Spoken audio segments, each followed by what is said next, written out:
Hello बच्चों, कैसे हैं आप सब। आई होप सब अच्छे होंगे। आज मैं इलिप्स की new conditions and new properties लेकर आई हूँ।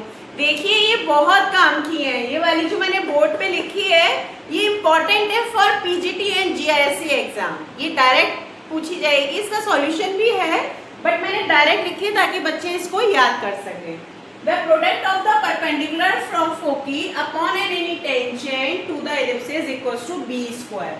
मतलब दो परपेंडिकुलर्स का जो प्रोडक्शन है, मैं आपको समझाती हूँ। जैसे हमने पढ़ा था ना कि y equals to m x plus c कोई टेंजेंट है ना, और c इक्वल्स टू हमने पढ़ा था अंडर रूट में a square m square plus का b स्क्वायर। तो इसको हम उठा के ऊपर रख देंगे c में, है ना, एम एक्स प्लस सी अंडर रूट ए स्क्वायर एम स्क्वायर प्लस का बी स्क्वायर। ये हमने सी की वैल्यू रख दी। अब हम क्या करेंगे, सबको एक साइड ले आएंगे, एम एक्स माइनस का वाई प्लस का अंडर रूट ए स्क्वायर एम स्क्वायर प्लस का बी स्क्वायर इक्वल्स टू 0 बन जाएगा। तो इस तरीके से हमारी एक इक्वेशन आ गई। फिर एक इक्वेशन हम और ले लेंगे, है ना। दो लाइंस को जो हम परपेंडिकुलर लाइंस लेंगे ना, तो अभी एक इक्वेशन और आएगी, ऐसी परपेंडिकुलर लेंथ निकालेंगे। बेसिकली वो निकालते हैं ना डिस्टेंस फॉर्मूला फोकस से, वो निकालेंगे और उन दोनों का जो एंड में हमारा सॉल्यूशन करके बचेगा वो केवल क्या होगा, बी स्क्वायर होगा। The product of the perpendiculars from foci upon any tangent to the ellipse is B square. Clear है सबको। तो ये इसका आंसर होगा बी स्क्वायर। ये आगे इसको आप सॉल्व करेंगे, दोनों को परपेंडिकुलर लेंथ को मल्टीप्लाई, प्रोडक्ट है ना, product of the perpendicular length from foci, foci से परपेंडिकुलर लेंथ जो है टेंजेंट इलिप्स पर, वो हमारी बी स्क्वायर आती है। ठीक है, आई होप ये चीज सबको क्लियर हो गई होगी। अब हम नेक्स्ट कंडीशन देखेंगे कि four tangents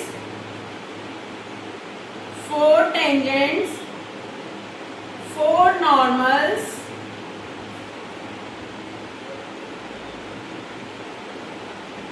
four tangents and four normals can be drawn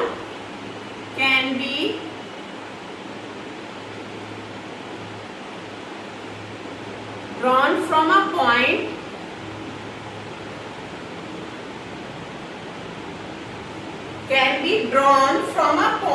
to the ellipse। सभी को पता है किसी भी इलिप्स पर चार टेंजेंट, अब टेंजेंट चार है तो नॉर्मल भी चार बनाई जा सकती है। नॉर्मल क्या होती है, टेंजेंट के परपेंडिकुलर होती है। जैसे देखिए ये एलिप्स है, ये एक टेंजेंट हो गई, ये एक टेंजेंट हो गई, एक टेंजेंट ये हो गई, एक ये हो गई। इस तरीके से चार टेंजेंट्स ड्रॉ कर दी गई। जब चार टेंजेंट ड्रॉ कर दी गई तो ये नॉर्मल हो गया, परपेंडिकुलर होता है, इधर से ये नॉर्मल हो गया, इधर से ये, इधर से ये क्या हो गए, नॉर्मल हो गए।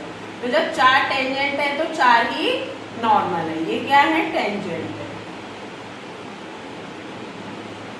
क्लियर, आई होप यहाँ तक सबको क्लियर हुआ होगा। हम आगे और नई कंडीशंस देखते हैं।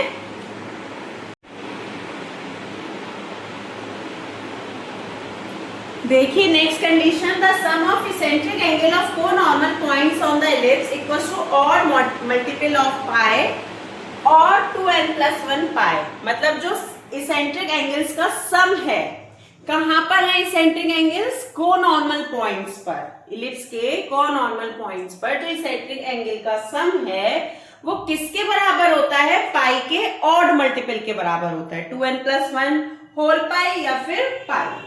ठीक है, और नेक्स्ट कंडीशन है, इफ अल्फा बीटा गामा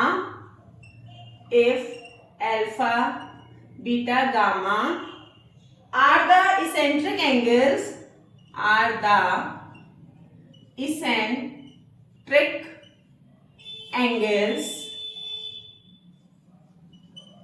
ठीक है, if alpha beta gamma are the eccentric angles of 3 points on the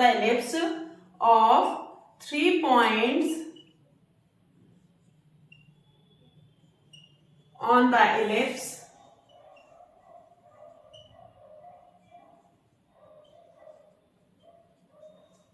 if alpha beta gamma are the eccentric angles of 3 points on the ellipse, the normal at which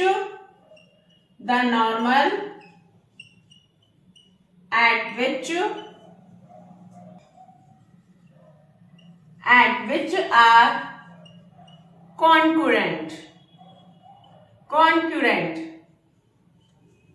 concurrent, then क्या आएगा, sine alpha plus beta, sine alpha plus beta, sine beta plus gamma, बीच में plus है, plus sine gamma plus alpha equals to क्या हो जाना चाहिए, 0। ठीक है, ये कंडीशन है, ये हमें याद करनी है क्योंकि इसका सॉल्यूशन बहुत लंबा है। अगर हम सॉल्यूशन करेंगे तो हमारा पेपर छूट जाएगा, इसलिए ये चीज हमें डायरेक्ट याद करनी है। If alpha beta gamma are the eccentric angles of 3 points on the ellipse of the normal at which are concurrent, then sine alpha plus beta plus sine beta plus gamma plus sine gamma plus alpha equals to 0। Clear है। और एक condition direct होती है, जैसा कि आप सबने पीछे भी पढ़ा था, T1 T2 जो होता है -1 के बराबर होता है, पैराबोला में है ये कंडीशन। अब यहाँ पे ये 4 है, T1 T2 T3 T4 equals to भी -1 होता है। क्लियर है, T1 T2 T3 T4 equals to -1। ये सब क्या है, हमारी टेंजेंट्स हैं। क्लियर। अब नेक्स्ट हम देखेंगे equation of diameter of the ellipse. Equation of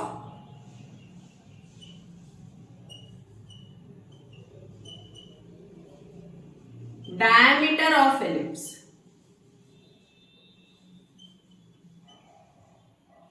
क्या होगी equation of diameter of ellipse, y equals to minus का B square upon A square m और ये x, y equals to minus का B square upon A square m x, ये इसका diameter हो गया। ठीक है, तो ये सारी कंडीशन सबको समझ में आ गई होगी, सबको लर्न करनी है अपने पीजीटी टीजीटी जीआईसी के लिए, और ये 11th-12th में भी काम आती है आईआईटी वालों के लिए। ओके, अब हम नेक्स्ट कंडीशन देखते हैं।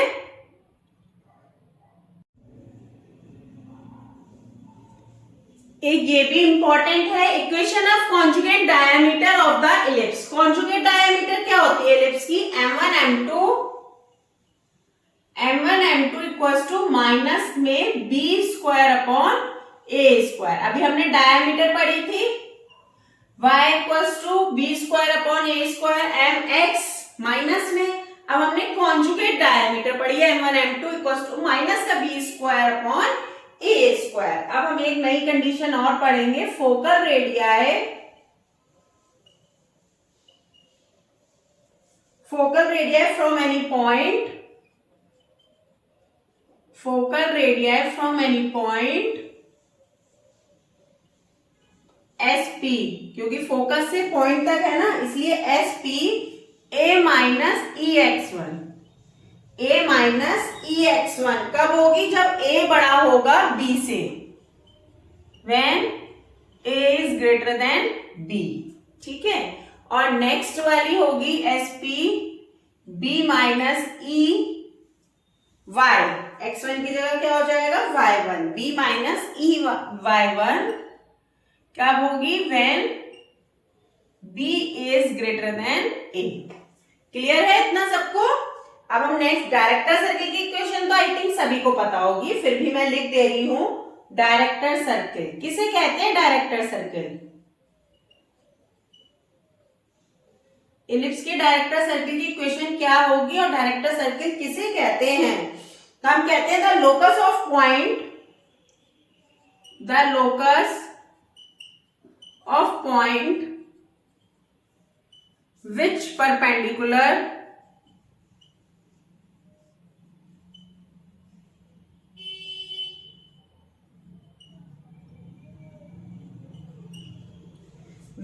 perpendicular tangents are drawn,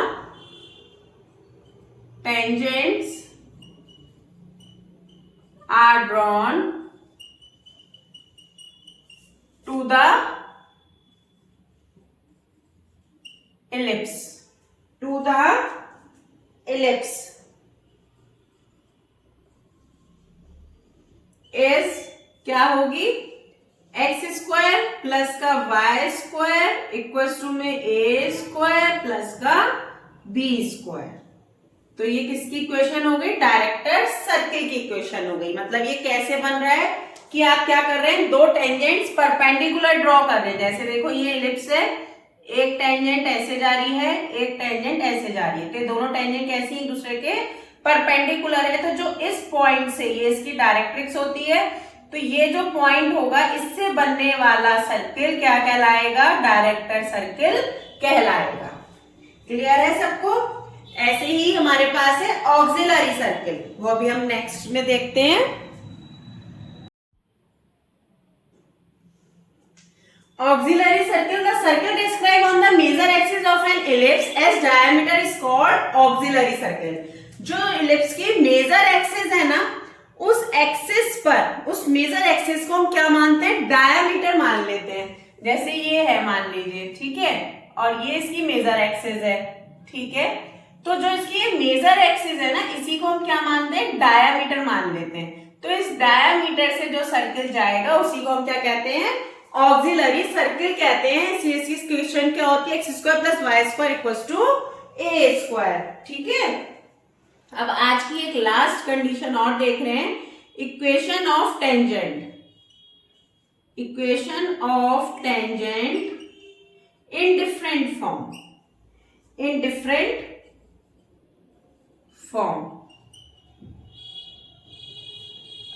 सही लिखा है ना? हाँ, different form.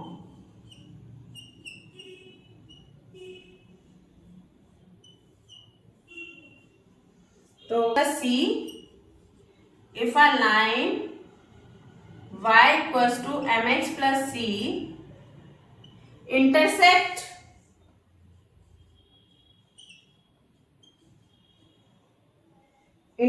The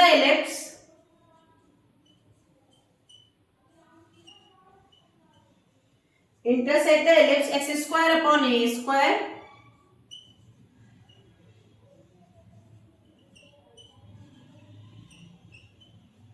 equals to 1 in two distinct point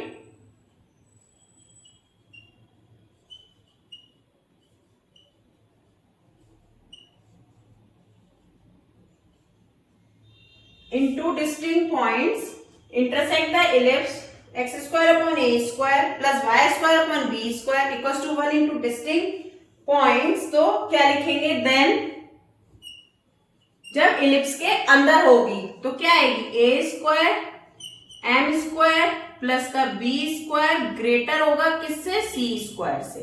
ये कंडीशन कब होगी? जब इलिप्स के अंदर होगी, ये ऐसे होगी तब होगी ये पॉइंट कंडीशन। ठीक है, और सेकेंड कंडीशन हमारी होगी a square m square plus b square equals to c square, मतलब इलिप्स को टच कर रही होगी। थर्ड होगी a square m square plus b square is less than c square. It means ellipse से कहीं बाहर होगी, ना छुरी होगी ना अंदर होगी, सीधे बाहर होगी। तो इस तरीके से हमारे पास कितनी कंडीशंस आ गई? 3 क्वेश्चंस में कहता है टच हो रहा है तो हमें ये वाली लगानी है, और अगर आउटसाइड है तो ये वाली लगानी है, और इंटरसेक्ट है तो ये वाली लगानी है। ठीक है, आई होप सबको आज सारी कंडीशंस क्लियर हो गई होंगी। Okay then, thank you, bye bye, हम कल मिलते हैं।